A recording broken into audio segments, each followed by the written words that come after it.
Hey, good evening, everyone. Thank you so much for joining us. Welcome to the Santa Barbara CALSOAP Virtual College Fair. We are excited that you're here. We have a great group of facilitators and panelists for you this evening who are excited to share information that will hopefully help with your college search process, application process, all those good things. So just a few housekeeping announcements from me before we get started. First, your cameras and microphones are turned off, so don't worry, we can't see you or hear you. Hopefully you can see and hear us okay though. If for some reason you can't or that changes, just send us a message using the Q&A button on your Zoom toolbar and we'll be happy to help troubleshoot that with you. Speaking of the Q&A button, that is really your best way to engage with our presenters this evening. So as you have questions throughout the session, feel free to drop those in the Q&A box at any point, starting now, before someone presents, while they're presenting, or after. We'll be monitoring those throughout the entire session and are happy to answer those questions as they come in.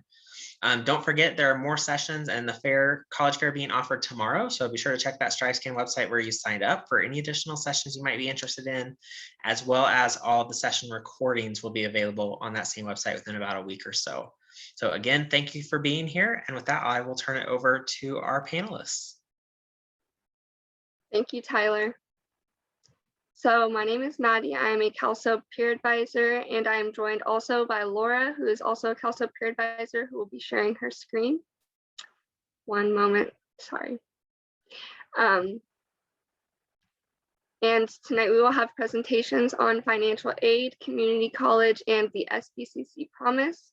Our first presenter will be Annalie from the Santa Barbara Scholarship Foundation. And if we want to go ahead and have Annalie introduce herself, I also want to apologize if I'm mispronouncing your name, and then we'll get right into your presentation.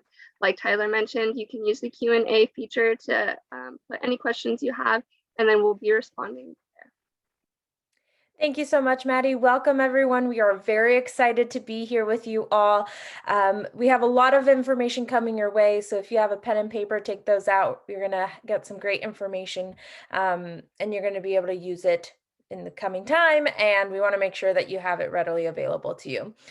This is being recorded, so you'll be able to access it later on, but let's get into it. My name is Annalie Tapia. I work for the Scholarship Foundation of Santa Barbara. We are a local nonprofit here in Santa Barbara County, helping students navigate the financial aid process and understand where money is, right, and how we can help you get to college. So today we're going to cover types of financial aid, and the best way to understand financial aid is really breaking it out into two separate things. So the first one is gift aid. So things like grants and scholarships, which can be based on either need or merit. This is free money, right? This is money we don't have to pay back. So we want to especially focus on gift aid, knowing that it's not going to put us in debt in any way. But of course, there's also self-help aid. So examples of that would be work study, where you get to work and go to school at the same time. This is usually a job on campus, but it can be off campus as well. Essentially, it's an extra income that you can be making while you go to school without actually having to put in the hours, which is really nice. There's also loans. So we know loans are borrowed money that eventually you have to pay back with interest. So as much as we want you to focus on gift aid, we understand that self-help aid is necessary sometimes. So just know that it's available whenever you may need it. Okay, so now we talked about types of gift aid. Let's really dive into it by understanding where this money is coming from.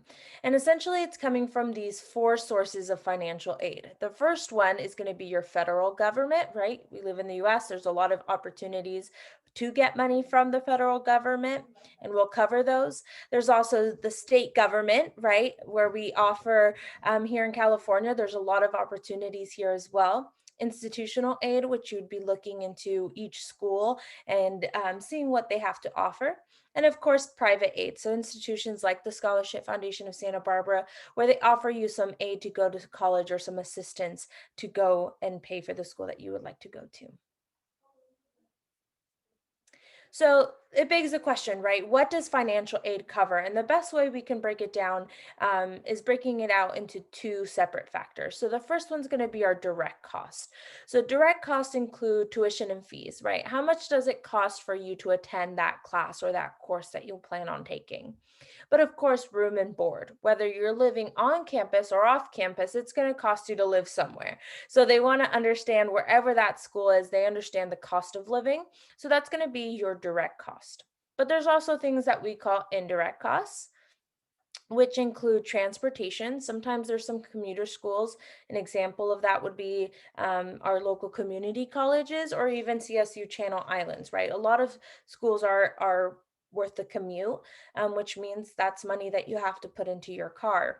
Of course, books and supplies. Each class it's going to, require its own supplies, and you're going to have to pay for those.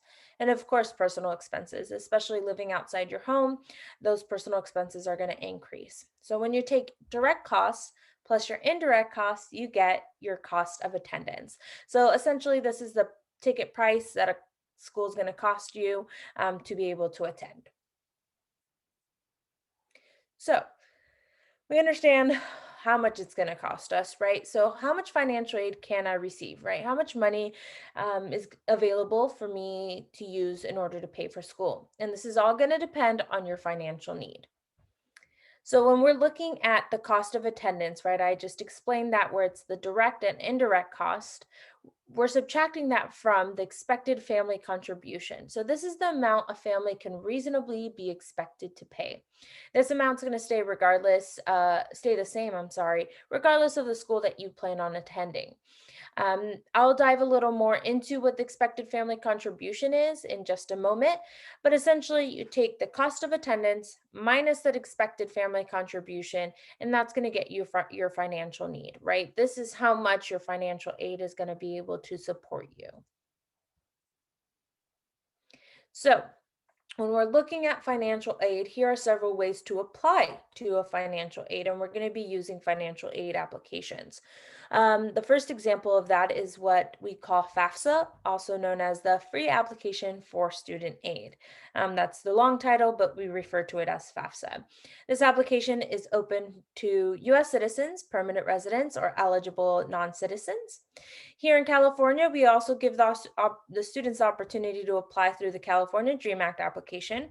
And this application is available to AB 540 eligible students. And I'll explain to you what AB 540 means in just a moment. Just so you know, the application will open October 1st with a California priority deadline of March 2nd. You want to get it in before March 2nd so you can become eligible for all those sources of financial aid that I've mentioned prior. Okay, so let's dive into a little bit about what AB 540 is. So essentially, it's a law here in California that allows eligible students that don't have a social security social security number, be able to pay in-state tuition and be eligible for state and institutional aid. Meaning if you don't qualify for AB 540, you would be paying out-of-state tuition and potentially not be eligible for state or even institutional aid. So this law makes it a lot easier for our students. However, you do have to meet these three requirements in order to be eligible for this.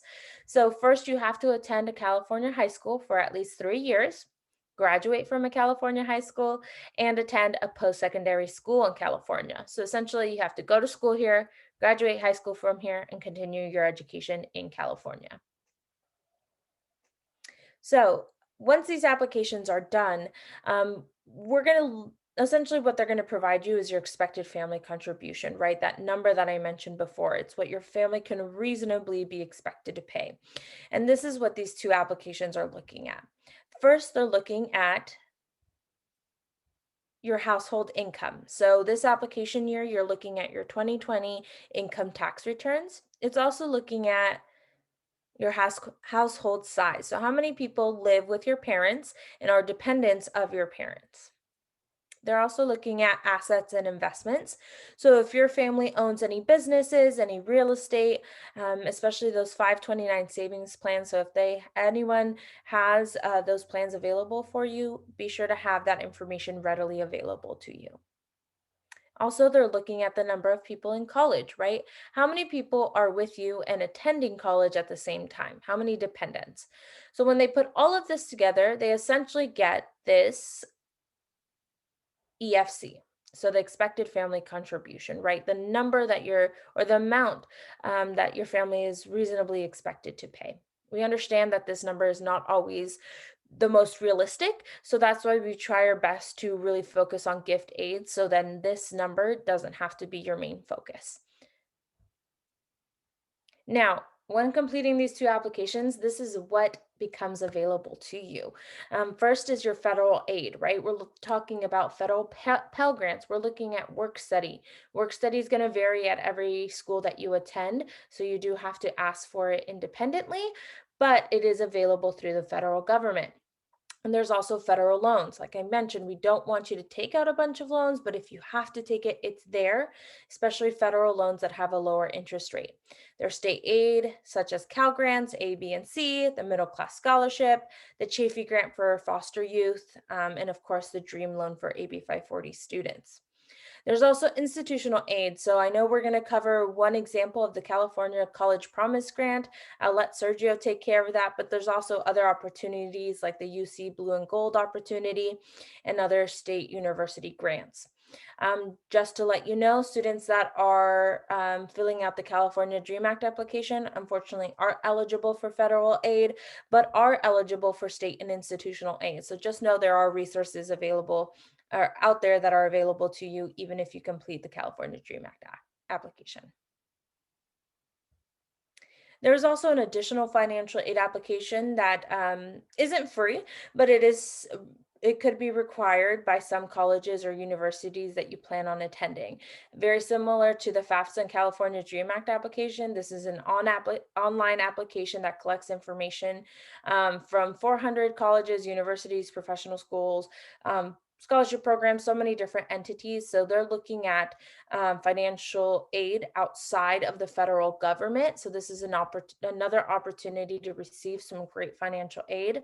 However, like I mentioned, not all schools require this application. So it is up to you to investigate what schools that you're going to be applying to will require the CSS profile.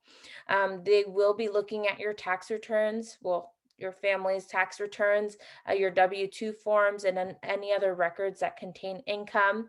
They're also looking at untaxed income, benefits, assets, all these great things in order to best assess how much financial aid you need and what scholarships you might qualify for. As I mentioned, this application is not free.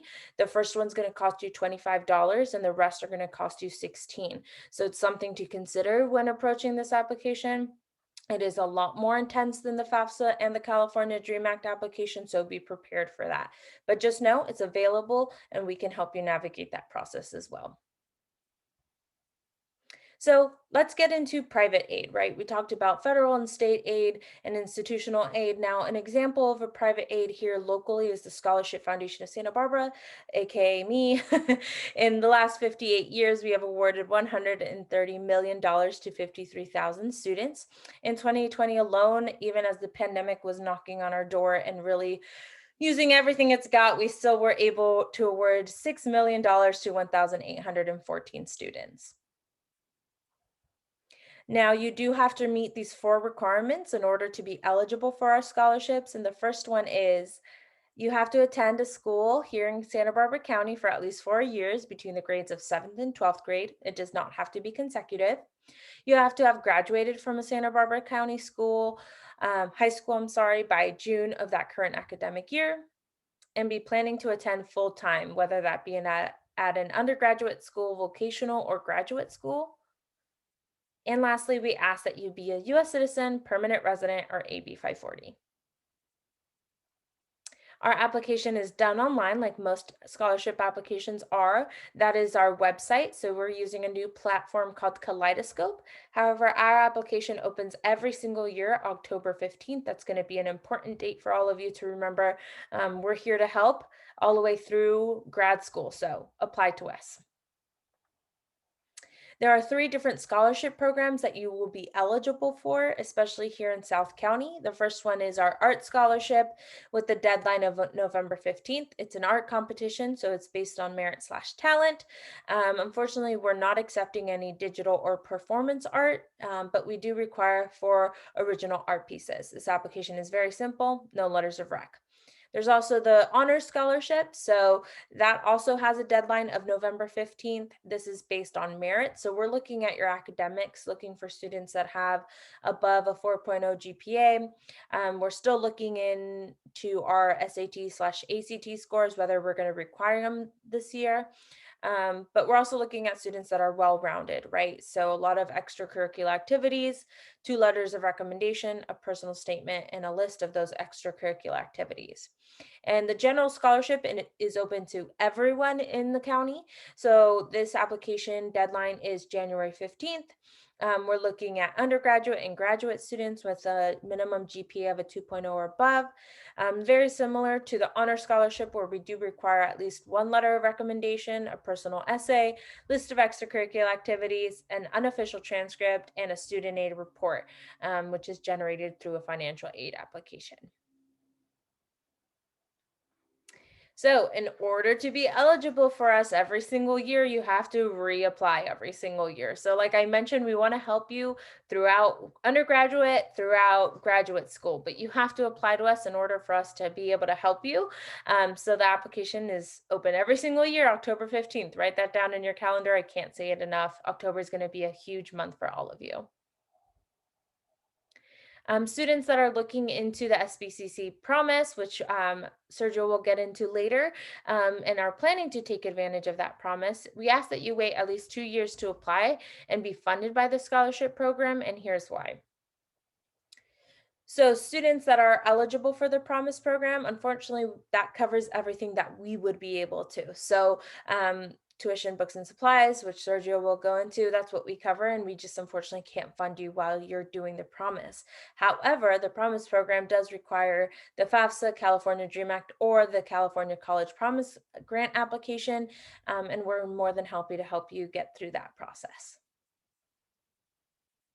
So important dates to remember: October 1st, that's when FAFSA and the California Dream Act application open. October 15th is when the scholarship application opens for us. October 15th, I'm sorry, and November 15th is when our art and honor scholarship applications close. It is a 1-month turnaround, but it is important to get it in and done sooner than later. Our general scholarship closes January 15th. And then, of course, the priority deadline for FAFSA and the California Dream Act is March 2nd. So get it in before then in order to be eligible for all the amazing opportunities that I have mentioned throughout my presentation.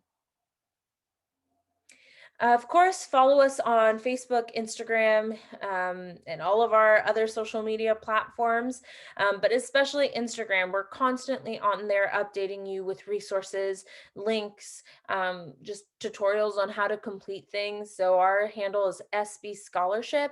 I especially want to push you towards Instagram just because that's what we use to best communicate with our students.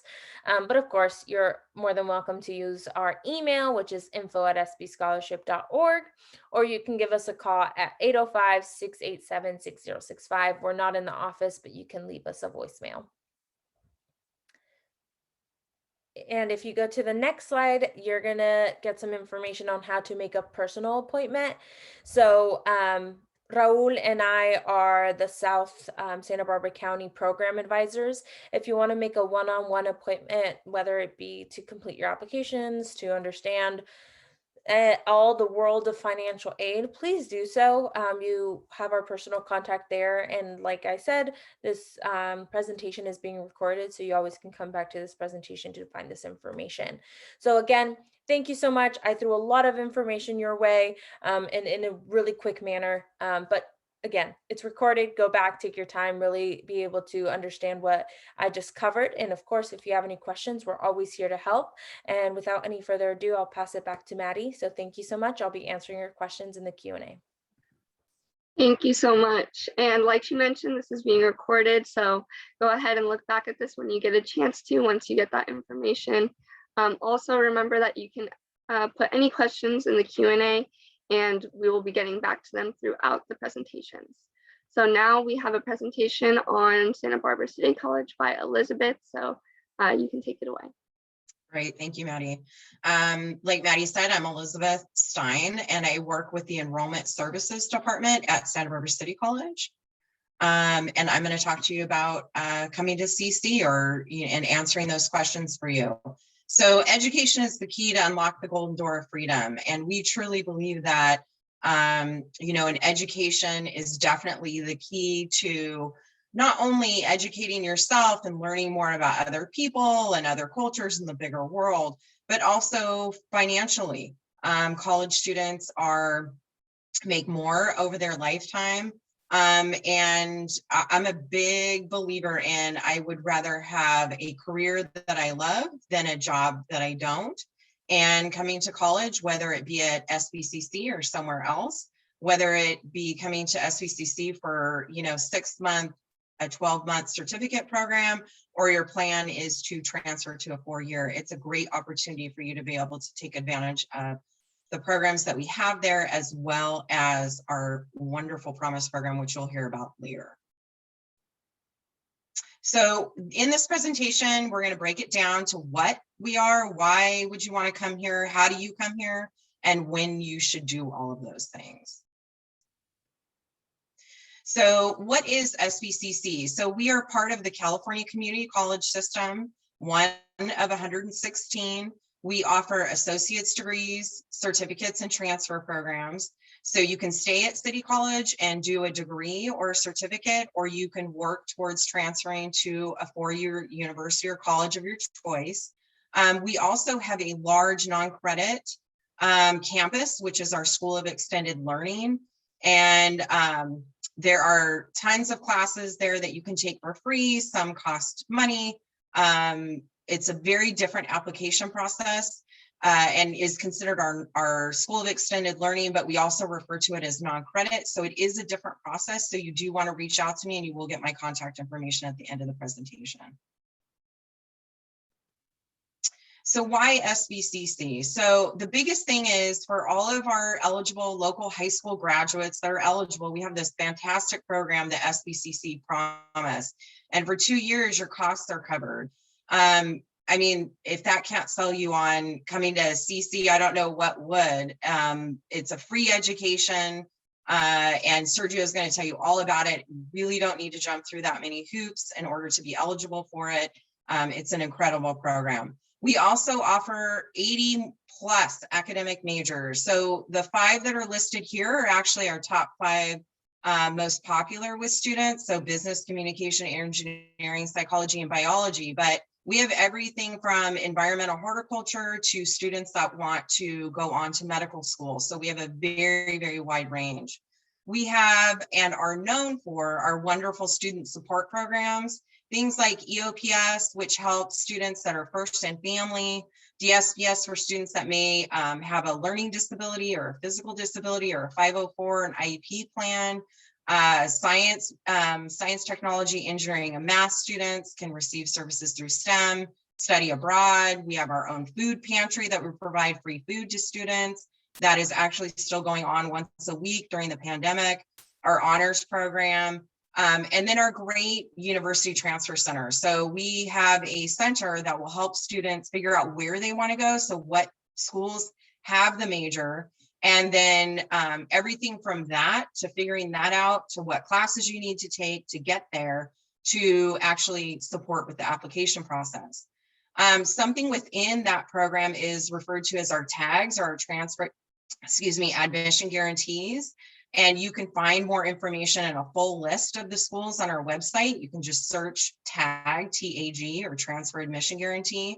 The most popular school that students tag from SBCC is UCSB, but it is definitely not the only school that we tag with. We have quite a few UCs, private schools, out of state, international schools even on our list. And what tag means is that you basically, if you meet certain eligibility requirements, you are guaranteed transfer admission from SBCC. And those requirements are a certain GPA along with your classes that you need done at that. So let's, for example, if you're tagging with UCSB, you would, and depending on your major, they want certain classes done at SBCC, and you would need to have those classes done with a particular GPA.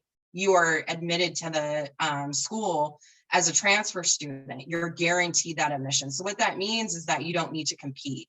I don't know that many students here locally realize how impacted and how hard UCSB is to get into, but it's a great option if you want to stay here locally. It's also a great option if you've been looking at UCSB this entire time and want to go there and want that guarantee of admission as a transfer student. Our academic counseling. So based on your major, you will be assigned an academic counselor, and they're going to help you do everything from developing that student educational plan. And what I refer or kind of equate this to is it's a map. Basically, they're going to be able to help you draw a map of classes that you're going to take and when you're going to take them to get to the goal that you want to get to. So that may be a certificate or a degree with Santa Barbara City College. It may be transfer, maybe lots of different, you may be a pre-med student. So it just needs to, it goes through the different classes that you're going to take, when you're going to take them. You will be assigned that academic counselor, like I said, based on your major and or your goal. And you meet originally with them during class planning when you go through the steps to enrollment. And then you will move on from them and meet with them for a longer time each term. They're going to help you develop and help you with college success and give you access to college success courses. We also have over 50 career technical education programs, and these are basically programs that you can complete at Santa Barbara City College with either a certificate degree. They tend to be more hands-on. You're learning the skills that you need to go get a job right upon graduation within the program. The SPCC Promise, we've talked a little bit about this. I'm going to let Sergio talk more about it. Basically, it provides our local students that basically provides funding for their entire secondary education, that 2 years full-time free of charge. So it's a fantastic program. And again, Sergio is going to talk about it more in depth in a minute. So how do you get to SPCC? So we do have some mandatory steps to enrollment. First of all, you need to do and complete the application for the upcoming fall. So let's say you were a student, I know you guys aren't right now, but let's say that you were a senior this year. The application typically opens up at the end of January. You could start applying then. Once you apply, you can create your pipeline, login and password. Some of you that are doing dual enrollment will be familiar with pipeline. This is our Santa Barbara City College student portal. Based on the answers that you gave in regards to your transcripts, your highest English and math that you've taken or are taking in high school, you will receive a placement for English and math. There's no longer assessment tests. You'll then do an orientation, which is basically a self-paced online orientation that you sign into Pipeline and complete, and it automatically updates you in the system that you've completed that. Class planning is done right now solely via a webinar. That's something that you will register for, and then you register for classes.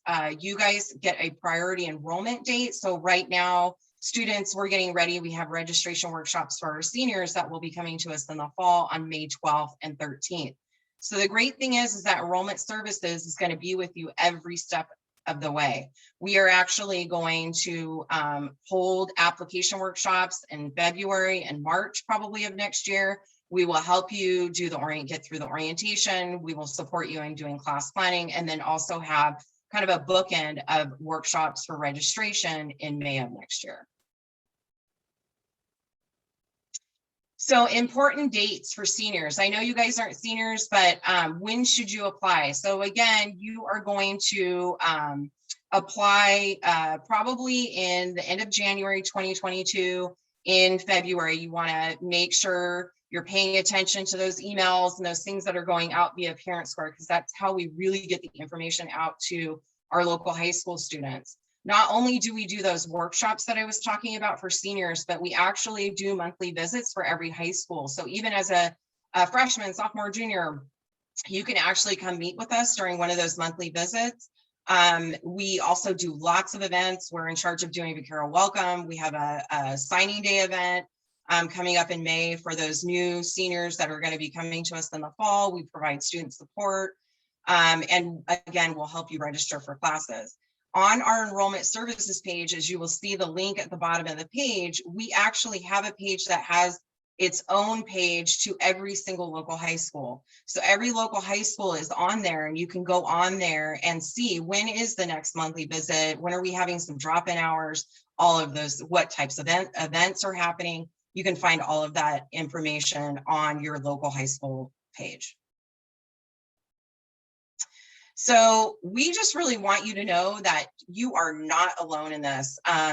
We support students everywhere from they are familiar with the college because they've taken dual enrollment to they may be, nobody in their family has gone to college. So they may be first in their family to go to college. We support every single type of student. And we are here to help you with that enrollment process and that transition from high school to college. We know that it can be kind of anxiety producing, as well as not an easy process. We have, like I said earlier, we have these mandatory steps to enrollment, and sometimes along the way, it's hard to kind of figure that out. And with high school, you have a counselor, you have teachers, you have a lot of support. Whereas with the transition to college, you've got to be much more independent and advocate for yourself.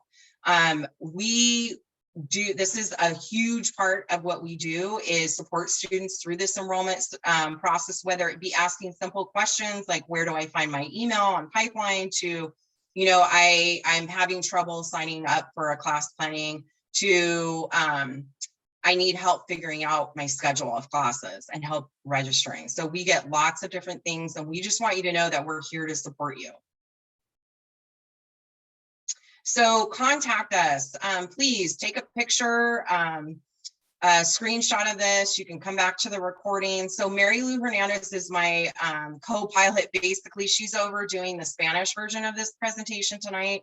She and I work together with our local high school students and our local high school administration to make sure all of those workshops and all of those things are going on. We also field all types of questions, and from, you know, I want more information about this major, to, you know, do you have this major? Anything and everything. So even if you're not getting ready to, if you're going into your senior year next year, we definitely work with students from freshmen to seniors. Please do not hesitate to reach out to us. We do have a phone line that you can call, and then we do have a general info line. If you just have basic general questions, you can also email us there. And I just want to say thank you for joining us tonight, and good luck with everything. And again, we are here to support you. If you have any questions, please let us know. Thank you, Maddie. Thank you, Liz. So next we'll have a presentation on the SBCC Promise, as Liz and Annalie have both talked about. Big deal for all of you local Santa Barbara students. So make sure to pay attention, take any notes if you need to, as you should throughout the entire presentation. But of course, if you have any questions, use that Q&A feature. And with that, I will pass it on to Sergio from the Santa Barbara Promise Foundation. Thank you, Maddie. Yes, the SPCC Promise, brought to you by the Santa Barbara City College Foundation. The SPCC Foundation has been supporting the college as their fundraising and financing arm, as a partner in education in the community, where we have established the SPCC Promise since 2016. That's right, folks. That's right, juniors, or whoever has joined today's session.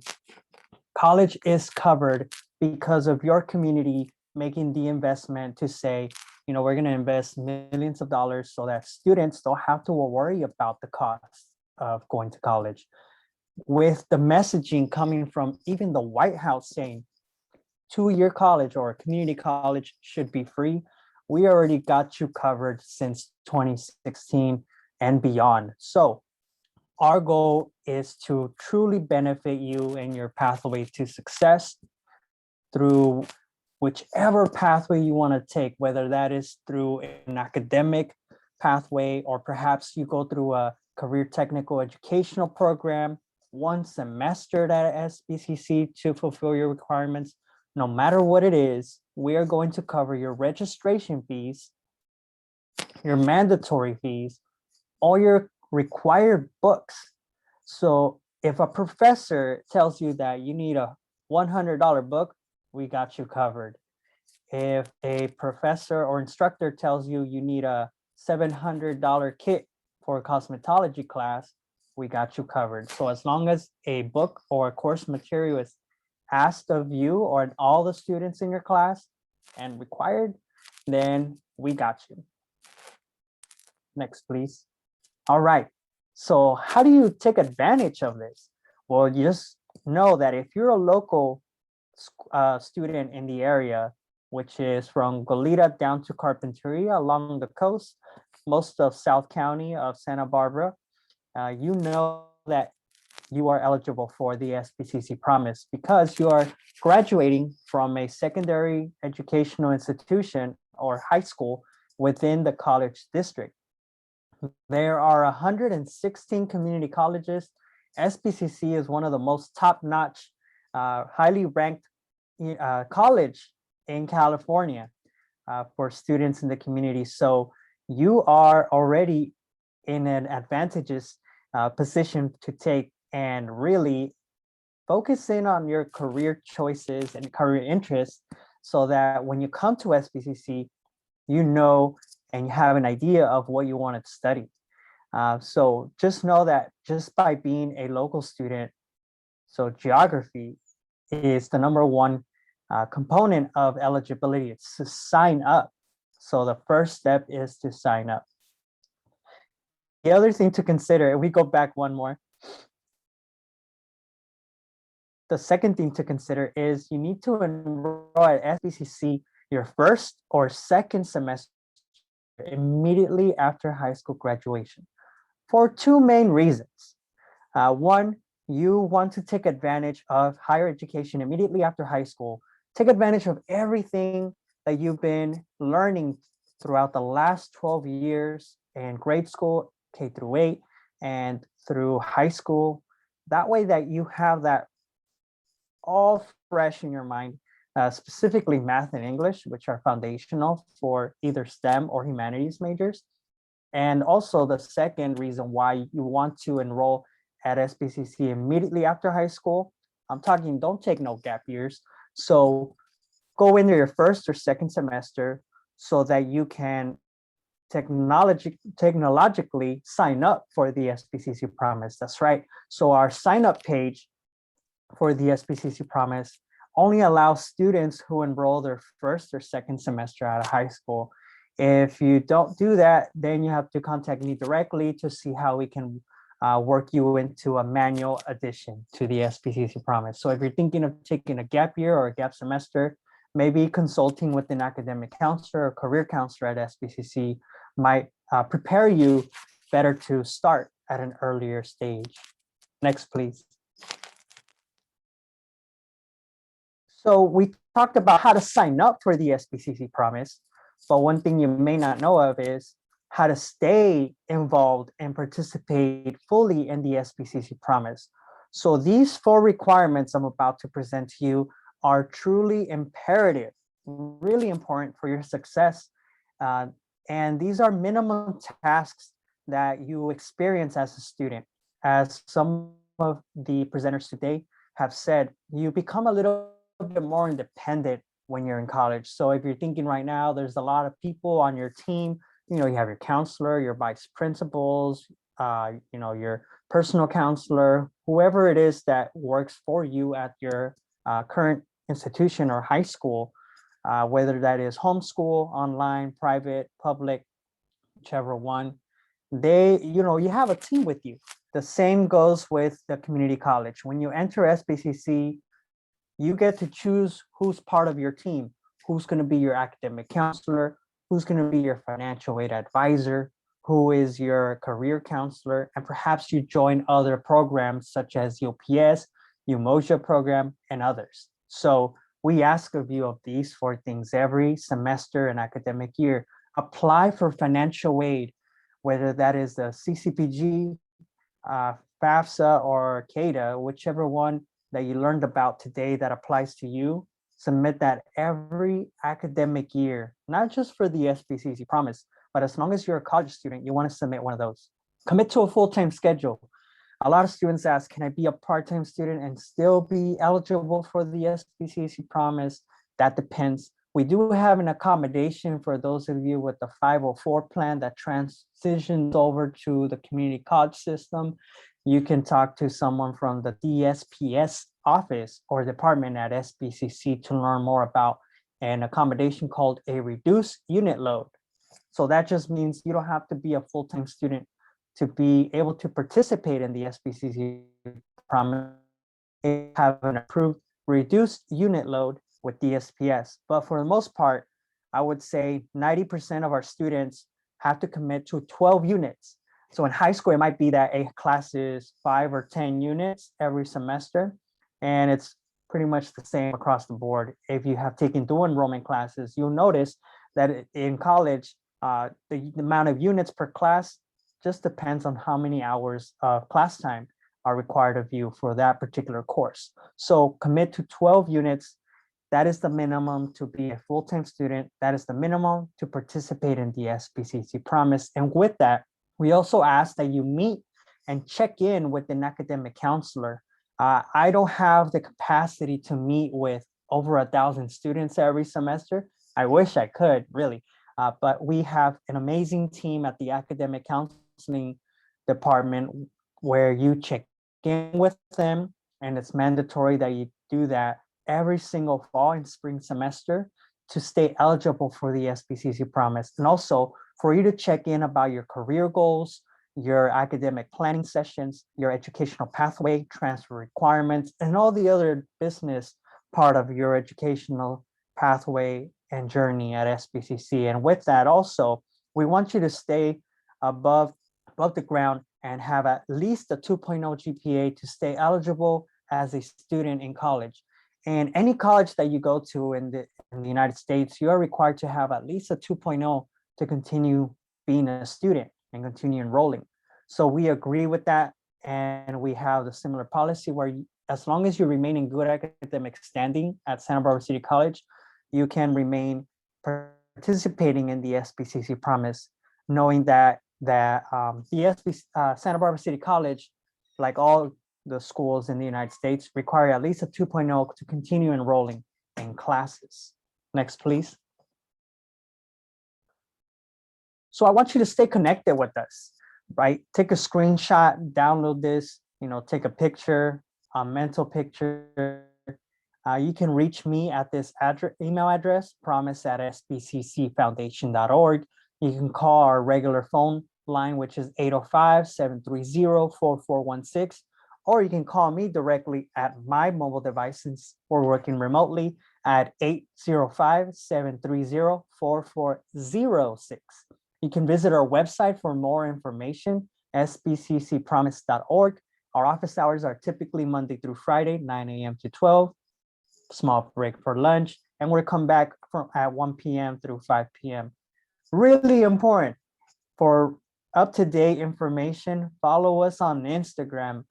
Our username is @SBCC Promise. So look us up at SPCC Promise. And remember, folks, community members and students, for those of you who are listening in, this is one of the most elaborate and robust programs in terms of funding in the United States in terms of an initiative for College Promise. Yes, we got you for 2 years, as long as you stay committed to our 4 requirements of applying for financial aid, being a full-time student, being in good academic standing, and of course, meeting with an academic counselor every single semester that you are in the SPCC Promise. And remember that I am able to meet with you via appointments online, through phone calls, or even email. And we are a small team, but we are mighty, and we are here to make sure that you don't have to worry about your educational costs at your school, Santa Barbara City College. Back to you, Maddie. Thank you so much, Sergio. And thank you again to Annalie and to Liz. If anybody has any questions about any of the presentations tonight, you can go ahead and use that Q&A feature. We will be ending this Zoom shortly, so get those in quickly, and I'll turn it back over to our Strive Scan partner, Tyler. Awesome. Thanks, Maddie. Thank you to all of our presenters, students. Thank you so much for joining us this evening. Like Maddie said, if you have any last questions, feel free to drop those in the Q&A section. If we don't get all of your questions answered this evening, we're happy to follow up with you directly, or you can reach out directly to our partners who presented this evening. When you do close the Zoom window, there will be a very quick 4-question survey pop up. If you don't mind taking a few seconds to complete that, we'd really appreciate any feedback that you have. And then don't forget about the college fair that's happening tomorrow. So be sure to check that StriveScan website where you signed up for additional sessions you might be interested in, as well as all of the session recordings will be posted there as well within about a week or so. So again, thank you so much for joining us. Have a great evening, and we will see you tomorrow.